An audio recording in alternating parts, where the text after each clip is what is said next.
ದರ್ಶನ್ ಅವರ ಮೆಜೆಸ್ಟಿಕ್, ಕಲಾಸಿಪಾಳ್ಯ ಸೇರಿದಂತೆ ಸಾಕಷ್ಟು ಸಿನಿಮಾಗಳಲ್ಲಿ ಡ್ಯಾನ್ಸರ್ ಆಗಿ ಕಾಣಿಸ್ಕೊಂಡಿರ್ತಕ್ಕಂತಹ ಮಂಜು ಅವರಿದ್ದಾರೆ. ಸೊ ನಮ್ಮ ಜೊತೆಗೆ ಸಹಜವಾಗಿ ದರ್ಶನ್ ಅವರ ಆರಂಭದ ಜರ್ನಿಯೆಲ್ಲ ನೋಡಿರ್ತಕ್ಕಂಥವ್ರು. ಸೊ ಮೆಜೆಸ್ಟಿಕ್ ಟೈಮಲ್ಲಿ ಆಗಿರ್ಬೋದು, ಕಲಾಸಿಪಾಳ್ಯ ಟೈಮಲ್ಲಿ ಆಗಿರ್ಬೋದು, ದರ್ಶನ್ ಅವ್ರು ಹೇಗಿದ್ರು ಅನ್ನೋದ್ರ ಬಗ್ಗೆ ಅವರೇ ಮಾತಾಡ್ಸೋಣ. ಕೊರಿಯೋಗ್ರಾಫರ್ ಅಸೋಸಿಯೇಷನ್ ಸೆಕ್ರೆಟರಿ ಆಗಿರ್ತಕ್ಕಂಥ ಮಂಜು ಅವರು. ಸರ್, ಈಗ ಸಹಜವಾಗಿ ದರ್ಶನ್ ಅವ್ರನ್ನ ಒಬ್ಬೊಬ್ರು ಒಂದೊಂದು ರೀತಿ ನೋಡಿರ್ತೀವಿ. ಸೊ ಡೈರೆಕ್ಟರ್ಗಳು ನೋಡೋ ವಿಷನ್ ಬೇರೆ. ಸೊ ನೀವು ಟೆಕ್ನಿಷಿಯನ್ಸ್ ಆಗಿ, ಕೊರಿಯೋಗ್ರಾಫರ್ ಆಗಿ ಅವ್ರನ್ನ ಹೆಂಗೆ ಕಂಡಿದ್ದೀರಿ, ಹೆಂಗೆ ನೆನಪಾಗ್ತಾರೆ ಅಂತ? ಸರ್, ದರ್ಶನ್ ಸರ್ ಫಸ್ಟು ನಮಗೆ ಮೆಜೆಸ್ಟಿಕ್ದು ಸಾಂಗ್ ಅಂತ ಬಂತು, 5 ಸ್ಟಾರ್ ಗಣೇಶ್ ಮಾಸ್ಟ್ರು. ನಮಗೆ ಆ ಹೀರೋ ಯಾರಂತ ಗೊತ್ತಿಲ್ಲ. ಹೋಗಿ ಕ್ಯಾಸೆಟ್ಟು ಇಸ್ಕೊಂಬರ್ಬೇಕು ಅಂತ ಹೋದೋ, ಬೆಳಗ್ಗೆ ರಿಹರ್ಸಲ್ ಅಂತ ಹೋದ್ರೆ ನೋಡಿದ್ರೆ ದರ್ಶನ್ ಸರ್ ಹೊಸ ಮುಖ ನಮಗೆ ಆಯಿತು ಅಂದ್ಬಿಟ್ಟು ಸಾಂಗ್ ಶುರು ಮಾಡಿದು. ಅವ್ರಿಗೆ ಪ್ರಾಕ್ಟೀಸ್ ಮಾಡೋಕ್ಕೆ ಹೋದರೆ ಡ್ಯಾನ್ಸರ್ಸು, ನಮಗೆಲ್ಲ ಡ್ಯಾನ್ಸರ್ಸ್ ಒಳ್ಳೆ ಮರ್ಯಾದೆ ಕೊಡ್ತಾಯಿದ್ರು. ಅವ್ರಿಗೆ ಡ್ಯಾನ್ಸ್ ಬರಲ್ಲಾನು ನಮ್ಮ ಹತ್ರ ಬಂದು ತುಂಬ ಯಾವ ಥರ ಮಾಡಬೇಕು ಹೇಳಿ ರಿಹರ್ಸಲ್ ಮಾಡಿ ತುಂಬ ಫ್ರೆಂಡ್ಲಿ ಆಗಿರ್ತಾಯಿದ್ರು ಸರ್. ಆ ಟೈಮಲ್ಲಿ ದರ್ಶನ್ ಸರ್ ಯಾವಾಗ ಇಂಟ್ರೊಡ್ಯೂಸ್ ಆದರು ತುಂಬ ಫ್ರೆಂಡ್ಲಿ ಆಗಿರ್ತಾಯಿದ್ರು ಸರ್. ಈಗ ಸಹಜವಾಗಿ ಹೇಳ್ತಾ ಇದ್ರಿ ಮೆಜೆಸ್ಟಿಕ್ ಟೈಮಿಂದ ನೋಡಿರುವಂಥದ್ದು. ಮೆಜೆಸ್ಟಿಕ್ ಟೈಮಲ್ಲಿ ದರ್ಶನ್ ಅವ್ರನ್ನ ನೀವು ಹೇಗೆ ನೋಡಿದ್ರಿ? ಯಾವ ಟೈಮಲ್ಲಿ ಫಸ್ಟ್ ಎಲ್ಲ ನೋಡಿದ್ದು, ಯಾವ ಸಾಂಗ್ ಸಿಚುವೇಶನ್ ಆಗಿತ್ತು, ಸೊ ಹೆಂಗೆ ಅನ್ನೋದು?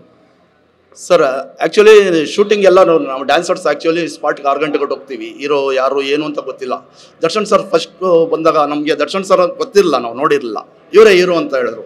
ನೋಡಿದ್ರೆ ಹೈಟು ನಮ್ಮ ಹೈಟೇನೆ, ನಮಗೆಲ್ಲ ಖುಷಿ ಒಂದು ಹೈಟು ಹೀರೋ ಬಂದರು ಅಂದರೆ. ದರ್ಶನ್ ಸರ್ ಫಸ್ಟು ಆ್ಯಕ್ಚುಲಾಗೆ ನಾರ್ಮಲಾಗೆ ಬಂದರು, ಯಾವುದು ಇದಿಲ್ಲ, ನಮ್ಮ ಥರ ಡ್ಯಾನ್ಸರ್ಸ್ ಆಗೇನೆ ಲೈನಲ್ಲಿ ನಿಂತ್ಕೊಂಡ್ರು, ಮಾಸ್ಟ್ರಿಗೆ ಏನು ಬೇಕು ನಮಸ್ತೆ ಮಾಡಿದ್ರು. ಅದೆಲ್ಲ ಅವ್ರ ಹತ್ರ ಒಳ್ಳೆ ಗುಣ ಇತ್ತು ಸರ್ ಆ್ಯಕ್ಚುಲಾಗೆ ಮೆಜೆಸ್ಟಿಕ್ ಟೈಮಲ್ಲಿ. ಓಕೆ, ಅದಾದ ನಂತರ ನೀವು ಕಲಾಸಿಪಾಳ್ಯಗೂ ಕೂಡ ವರ್ಕ್ ಮಾಡಿದಿರಿ ಅಂತದ್ದು. ಕಲಾಸಿಪಾಳ್ಯದಲ್ಲಿ ಏನಾಗಿ ವರ್ಕ್ ಮಾಡಿದ್ದು? ಸೊ ಅವರ ಯಾವ ಅಂದರೆ ಸಾಂಗಿಗೆ ವರ್ಕ್ ಮಾಡಿದ್ದು, ಅಥವಾ ಆ ಟೈಮಲ್ಲಿ ಅವರ ಒಂದು ಸಿನಿಮಾದಲ್ಲಿ ಇನ್ವಾಲ್ವ್ ಆಗುವಂಥ ರೀತಿ ಹೆಂಗಿರ್ತಿತ್ತು ಅಂತ? ಸರ್, ಮೆಜೆಸ್ಟಿಕ್ ಆಲ್ರೆಡಿ ಇಟ್ಟು ದರ್ಶನ್ ಸರ್ದು ಕರಿಯ ಆಗಲಿ, ಕಲಾಸಿಪಾಳ್ಯಲ್ಲಿ ಅವರು ಆಗ್ಲೂ ಅಷ್ಟೇ ಸರ್ ನಾರ್ಮಲೇನೆ. ಕಲಾಸಿಪಾಳ್ಯ ಟೈಟಲ್ ಸಾಂಗ್ಗೆ ನಾವೆಲ್ಲ ಡ್ಯಾನ್ಸರ್ಸು. ಅವ್ರಿಗೇನಂದರೆ 4 ಜನ ನಾವು 8 ಬಾಯ್ಸ್ ಅಂದರೆ ಖುಷಿ. ದರ್ಶನ್ ಸರ್ಗೆ 8 ಬಾಯ್ಸ್ ಅಂದರೆ ಖುಷಿ ಸರ್. ಚಿಕ್ಕ ಕುಳ್ಳುಗಿರೋರು ಬೇಡ, 4 ಜನ ಎಲ್ಲಿದ್ದೀರಪ್ಪ, ಏನು ಬನ್ನಿ ನಮಗೆ ಆಡೋಕ್ಕೆಲ್ಲರೂ ಏನು ಮ್ಯಾಚ್ ಮಾಡಿಕೊಂಡು ತುಂಬ ಚೆಂದಾಗೆ ಏನು ಆಮ್ ಅಂತ ಇರ್ತಾ ಇರಲ್ಲ ಸರ್. ಸೆಟ್ಟಲ್ಲಿ ಎಲ್ಲ ಒಂದು ಫ್ಯಾಮಿಲಿ ಥರನೇ ಇರ್ತಾಯಿದ್ರು. ಒಂದು ನೀರು ಕುಡಿಲಿ ಆಗಲಿ, ನೀರಾಗಲಿ ಏನಾದ್ರೂ ನಾವೇನು ಕುಡಿತೀವಿ ಅದನ್ನೇ ಇಸ್ಕೊಂಡು, ಊಟನೂ ಆಗಲಿ ನಾವು ತಟ್ಟೆಲ್ಲಿ ಊಟ ಮಾಡ್ತಾರೆ, ಬಂದು ಒಂದು ಸತಿ ಕೈಗೆ ನಮ್ಮ ಊಟನೇ ಮಾಡ್ತಾಯಿದ್ರು. ಅಷ್ಟೊಂದು ಕ್ಲೋಸ್ ಆಗಿರ್ತಾಯಿದ್ರು ಸರ್. ಕರಿಯ ಟೈಮಲ್ಲಿ ನೋಡಿದ್ದಂಥ ಎಕ್ಸ್ಪೀರಿಯನ್ಸ್ ಹೇಳೋದು? Kariya night song sir, same ಕೆಂಚಾಲೋ ಮಚಾಲ ಸಾಂಗು ತುಂಬ ಅಷ್ಟೊತ್ತಿಗೆ ಒಂದು ಲೆವೆಲ್ಗೆ ಎಲ್ಲರೂ ಗುರ್ತು, ಎಲ್ಲರೂ ಪರಿಚಯ ಮಾಡ್ಕೊಂಡಿರು. ನಮ್ಮ ಮೊದಲು ಹೆಸರಿಟ್ಟು ಕರೀತಾರಲ್ಲ ಕರಿಯಲ್ಲಿ ಎಲ್ಲರೂ ಗೊತ್ತಾಗ್ಬಿಟ್ಟಿದ್ದು. ಯಾಕಂದರೆ ನಾವೇ ವರ್ಕ್ ಮಾಡ್ತಾಯಿದ್ದೋ, 5 ಸ್ಟಾರ್ ಗಣೇಶ್ ಅವರು ಕೊರಿಯೋಗ್ರಾಫು ನಾವೇ ವರ್ಕ್ ಮಾಡ್ತಾಯಿದ್ದೋ. ಯಾರ್ಯಾರು ಕೂಗೋದು ಮಾಡೋದು ಎಲ್ಲ ದೂರ ನಿಂತಿರೂ ತುಂಬ ಕೂಗ್ಬಿಟ್ಟು ಎಲ್ಲರೂ ಒಂದೇ ಥರ ಸರ್. ಆ್ಯಕ್ಚುಲಿ ನಾವು ನೋಡಿದಾಗೆಲ್ಲ ದರ್ಶನ್ ಸರ್ ಈಕ್ವಲ್ ಆಗೇ ನೋಡಿದ್ದೀವಿ, ಯಾವತ್ತೂ ನಮಗೆ ಹಿಂದೆ ಮುಂದೆ ನೋಡಿಲ್ಲ ಅವರು. ಓಕೆ, ಈಗ ಈ ರೀತಿ ಘಟನೆ ಆಗಿರ್ತಕ್ಕಂಥದ್ದು, ನೀವು ಅವ್ರ ಜೊತೆಗೆ ಎಷ್ಟು ಸಿನಿಮಾಗಳಿಗೆ ಕೆಲಸ ಮಾಡಿದ್ರಿ?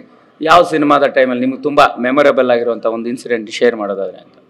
ಸರ್, ಆ್ಯಕ್ಚುಲಿ ನಮಗೆ ಹೇಳ್ಬೇಕಂದ್ರೆ ಕಲಾಸಿಪಾಳ್ಯ ಅಲ್ಲೇ ಸರ್. ಹೆಂಗಂದರೆ ಏನು ಮಾರ್ಕೆಟೆಲ್ಲ ಓಡಬೇಕು ಆ ಸಾಂಗು, ನಮ್ಮ ಜೊತೆ ನಾವೇ ನೋಡ್ತೀವಿ 100 ಜನ. ದರ್ಶನ್ ಸರು ಅದೇ ಥರ ಇರ್ತಾಯಿದ್ರು.